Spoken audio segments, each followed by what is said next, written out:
So whenever you're in Boxcutter, you can just click on a shape and then click and draw to begin cutting. Right now I'm in wireframe. If I press H, this is generally what the shading looks like when you're using Boxcutter. Nothing really to write home about. It's just a way of illustrating that you are performing a red cut. However, if we switch over to make, pressing A, we see that the make shape has kind of the same aesthetic as the red shape, except it's gray, and gray just doesn't translate as good to the viewer when it comes to conveying form as the red shape did. And also, because it's not doing anything to the mesh, the only thing that really gives us insight to what it's doing is the outline.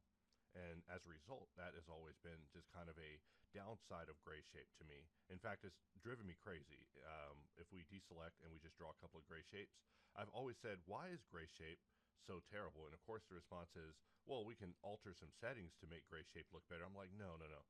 See, gray shape looks terrible no matter what settings you put, because it's a shape that's real, but we're drawing it as if it's a fake shape, and we need to actually draw it as if it's a real shape. And based on that thought, we were able to come up with something, at least to alleviate the solution in a way that satiates me. So if we just delete these shapes and we go under the behavior panel and we disable hide gray shape, now whenever we draw a box, it's now a solid shape. So we're actually able to see it interact with the shape that we're drawing against. In this case, a cube. We're actually able to see the cube interact with shape. I know this is so random and minor and unimportant to be talking about, but people ask for these release logs. They say they missed them, and this is the stuff that goes on behind the scenes. These are things that are being discussed: is why does the shading for gray shapes just not match up? What is it that is missing? In my case, I feel that it's probably a little ambient occlusion from them meeting each other, a little bit of shadow from them interacting. I mean, I'm looking at the shadows grow as I make it rise up, and when Eevee shadows, or whenever the viewport shadows are working great, they are working very great. And I think the shadows are probably improving in Blender.